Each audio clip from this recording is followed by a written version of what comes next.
It was a scream I'd never heard before. Not human, not anything I could name, but it reached inside my chest and squeezed something deep. I was on the porch, half asleep with a cup of warm tea in my hand, just after sunset. The woods around my cabin were quiet that evening, almost unnaturally so. Then came that scream again.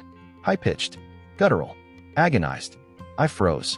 I live in a small cabin just outside of Missoula, Montana, not far from the tree line. I've been here for 5 years now, mostly by myself. I came out here to get away from people, from the noise, from the expectations. Out here, it's just the wind, the trees, and me. And now, something else. I set the cup down slowly, careful not to make a sound. My eyes scanned the edge of the woods, where the darkness started to swallow the pines. At first, I didn't see anything. Then a shadow moved. Something emerged from the tree line, low to the ground, limping. A lynx. My stomach dropped. She was beautiful and wild, with a thick coat of tawny gray fur, massive paws, and those unmistakable tufted ears. But what froze me was what she was carrying.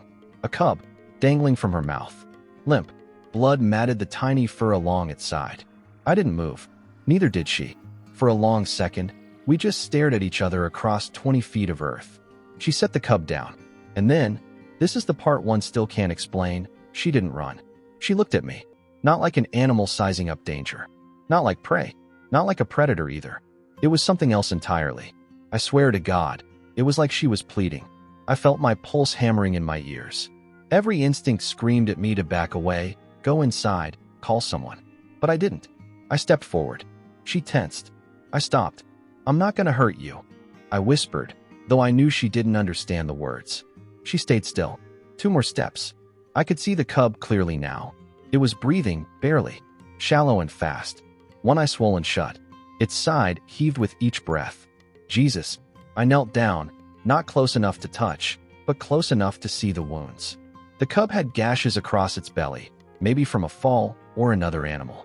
Flies buzzed around it. The lynx backed away a few steps, but didn't run. Her eyes never left me. I looked at her, back at the cub, then at my own shaking hands. What the hell was I supposed to do? I live 40 miles from the nearest vet. I had no training, no experience with wild animals. But I knew one thing. If I didn't act, that cub was going to die. I'm sorry, I said softly and reached out. The lynx growled, a low, vibrating warning that rattled my spine. I stopped again, waited. My hand hovered just above the cub. The lynx didn't move. I gently scooped the cub into my arms.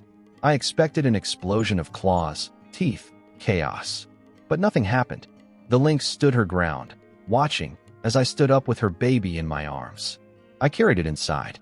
My cabin is small. 1 main room with a wood stove, a kitchenette, and a beat-up old couch. I laid the cub down on a towel on the kitchen table. I could hear the lynx pacing outside the window, scratching at the wood siding once, then going still again. Inside, I scrambled. I dug through the emergency kit I keep under the sink. Alcohol wipes, gauze, old antibiotic cream. Nothing fancy, nothing meant for wildcats. I cleaned the wounds as best I could. The cub whimpered once. Its breathing was still too fast. Shallow, labored. I opened YouTube on my old laptop. Typed, how to save injured wild kitten. Terrible idea. No clear answers. Just warnings. Call a wildlife center. Do not touch. You could be arrested. I slammed the laptop shut. The cub twitched. Its tiny body shook once, then went limp again. No, no, no, no. I pressed 2 fingers gently to its side. Still breathing. Barely. I remembered a trick someone once told me about hydrating injured animals. I grabbed a dropper from an old medicine bottle, filled it with water, and touched it to the cub's mouth. Nothing. I tried again. A weak tongue flicked. That was something. I sat there for hours. I lost track of time. The tea on the porch was cold now. The sun had gone. The room was dim, lit only by a camping lantern. Outside, I heard the lynx again. A soft sound. Not a scream this time. A murmur. Almost like singing. I peeked through the curtain. She was sitting right by the door, curled up like a statue, watching the house, not blinking. I didn't sleep that night. I stayed by the cub, monitored its breathing, dabbed its wounds, offered it water every hour. It didn't wake up, but it didn't die either. That was enough. By sunrise, I had made a decision. I wasn't calling anyone. I wasn't driving 40 miles on a rough dirt road with a dying lynx cub in a cardboard box. I was staying. If this cub was going to live, it would do it here. And if it was going to die, at least it wouldn't be alone. By morning, my hands were shaking. Not from fear this time, but from exhaustion. I'd been awake for more than 20 hours, and every hour of it was spent hovering over the little body on my kitchen table. The cub hadn't moved all night. The shallow breaths were still there, barely, but no sign of strength. No fight, just survival. I tried water. A little bit of ground turkey mixed with warm milk. A heating pad under the towel. Nothing. It just lay there. Outside, the lynx hadn't left. When I cracked the door to check, I found her sitting on the edge of the porch like a carved statue. She turned her head slowly to look at me. Her eyes were hollow. Not wild, just tired. I closed the door. At around 10, I started losing it. I dropped a glass of water. It shattered. I didn't even clean it up. I sat on the floor next to the table, head in my hands. I hadn't cried in years, but that morning I felt the sting in my eyes. What am I doing? No answer. I opened the laptop again, looking for anything at all. Most of the advice was still the same. Don't try this. Don't intervene. Call a specialist. Too late for that. But then I found a forum post. A guy who'd rescued a bobcat kitten. He'd mentioned using goat's milk, easier to digest. Something about subcutaneous fluids. I didn't have goat's milk, but I remembered my neighbor up the hill used to raise goats. I ran outside. The lynx was still there, watching. I didn't say anything, just got in my truck and drove. 10 minutes later, I was banging on Wayne's door. He looked surprised and maybe a little concerned. You okay? You still have goats?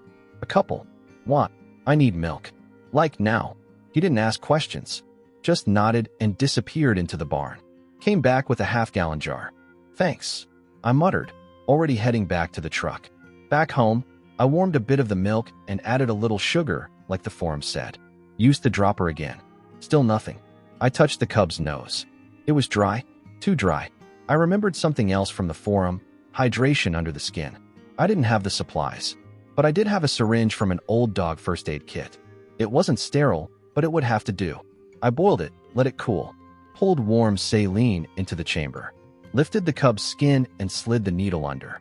I was shaking so bad I almost dropped the syringe, but I got it in. A few minutes later, I thought I saw the cub's ears twitch. Just once. That night, the lynx returned. She sat in the same place. Didn't scratch. Didn't pace. Just watched. I talked to her. I don't know what I'm doing, I said, pacing the floor. But I'm trying. I'm really trying. She blinked slowly, like she understood. That night, I slept on the couch, one eye open, a hand on the towel. I woke every hour to check the cub's breathing. Still alive. Still weak. The next day was worse. The cub's body felt hotter than before. I pressed a meat thermometer to its side. 104 degrees. Too high. I grabbed a wet cloth and laid it over the tiny frame. Rubbed gently. Fanned the air. The cub let out a whimper, its first sound. It was a terrible sound, but it meant something was happening. I texted a friend of mine from college who'd become a vet. Didn't say much, just asked about treating heatstroke in kittens. She replied hours later with a long list of things to do. I tried all of them. Still, by evening, the cub started twitching. Small tremors in its legs. I didn't know if it was seizures or something else, but it scared me half to death. I held it in a blanket, rocking it like it was a child. Whispered stupid things. You gotta stay with me, little guy. Don't check out. Not yet. Outside, the lynx had moved closer. She was on the top step of the porch now, her head low, her ears twitching every few seconds. Another night fell. Another sleepless shift. I thought I saw things moving in the shadows. My mind was slipping. I made more goat milk. Heated it just right. Tried again. And then, at around 3 in the morning, when I'd nearly given up, the cub opened one eye. Just a sliver. I dropped the dropper. Fell back in the chair. I couldn't believe it. Its breathing evened out. The twitching stopped. It blinked once, slowly, and then closed its eye again. But it was different now. The body didn't feel like a rag anymore. It had weight again. I stood up and looked out the window. The lynx was gone. I stepped outside, half expecting to see her lurking nearby. She wasn't, but a few paw prints in the dirt told me she'd been there. I came back inside, leaned against the door, and finally let the tears fall. I hadn't saved him yet, but maybe, just maybe, he had decided to fight. And the lynx? She returned at dawn. This time, she didn't sit on the edge of the porch. She climbed the steps and lay down right beside the front door. By the 5th day, everything had changed. The cub was moving now, not walking exactly, but dragging itself from one side of the towel to the other. Its eyes stayed open longer, flicking from light to shadows, tracking sound. When I spoke, it would turn its head. When I offered warm milk, it licked weakly but steadily. The life had come back, piece by piece. I called him Scout. I don't know why. It just felt right. He had that spirit, like he was always pushing forward, always looking, even if his body hadn't caught up yet. Outside, his mother never left. Every morning when I opened the door, she was there, either on the top step or curled up in the tall grass beside the porch. She never made a sound. She just watched. Sometimes I talked to her. You know, I'd say, pouring coffee with one eye on the cub, this wasn't part of my plan. She'd blink slowly. That same blink I'd come to know. It meant, I see you. By the end of the week, Scout tried to stand. He wobbled, collapsed, cried out. I rushed to help, but he pushed against me with those big soft paws, like he wanted to do it himself. And I let him. He had to find his own legs. That evening, I cracked the front door open, held Scout in my arms, and let him sniff the air. His nose twitched. His ears perked. He looked aware. His mother stood just a few feet away. When she saw him, she didn't lunge. She didn't come closer, but she sat up straighter. Scout mewed. She made a sound I hadn't heard before. A soft, rolling purr. Deep and low. It was the kind of sound that made your ribs vibrate. I wanted to let him go, but I couldn't. That night, I barely slept. I kept thinking about the line I was walking, between kindness and captivity. I'd done everything I could, but Scout wasn't mine. He never had been. And his mother, she was waiting. The next day, things got complicated. Wayne came by, unannounced. He knocked twice, then stepped in like he always used to. I hadn't locked the door. What the hell is that? He said, staring at the small bundle of fur on the blanket. I tried to explain, but I could see it happening in his eyes. That flicker of fear, judgment, disbelief. Does fish and wildlife know? No. He exhaled through his nose. You know this is illegal, right?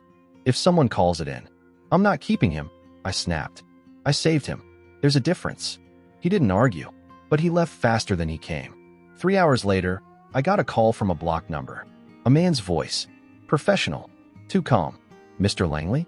We received an anonymous tip about a wild animal on your property. We'd like to ask a few questions. My chest turned to stone. I hung up. I knew what I had to do. That afternoon, I packed a small cloth bag. Inside, I placed a bottle of milk, a towel, and a pair of leather gloves. I scooped up Scout and walked out the door. The lynx was already waiting at the edge of the trees. I stopped a few feet away, set Scout down on the grass. He hesitated, then took one step, then another. His mother didn't move, not until he reached her. Then she leaned down, touched her nose to his, and wrapped her body around him like a blanket. I stood there a long time. Then I turned and walked away. Didn't look back. The next few days were hard. The cabin felt empty. The silence, once comforting, now pressed in on me like a weight.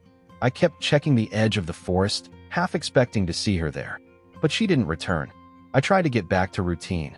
Chopping wood, cleaning, fixing a leaking pipe that had been driving me crazy for weeks. Nothing helped. I found Scout's towel folded in the laundry basket and just held it for a while. It still smelled like fur, like milk and earth and effort. Part of me was proud. I had done something real. But another part of me felt like I'd lost something I didn't even know I needed.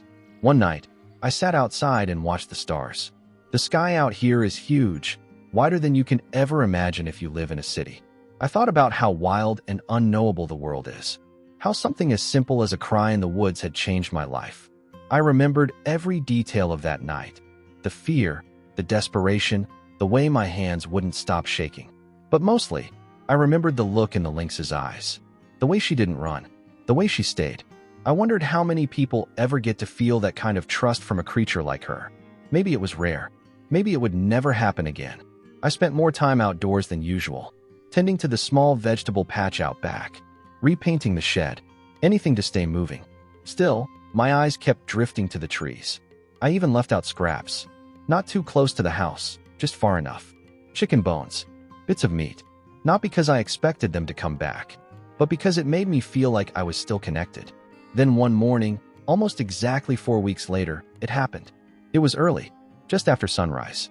The world was still silver blue. I stepped onto the porch with a mug in hand and saw movement out by the tree line. I froze. A shape, then another. First her, then Scout. He was bigger now, his coat fuller. He stood differently, taller. He looked strong. They didn't approach. They didn't need to. We watched each other for a long moment. Scout took one step forward, then stopped. His mother gave the smallest flick of her tail. Then they both turned and disappeared into the forest. No drama, no noise, just that single look. It didn't need words. It was the kind of thank you you feel in your bones.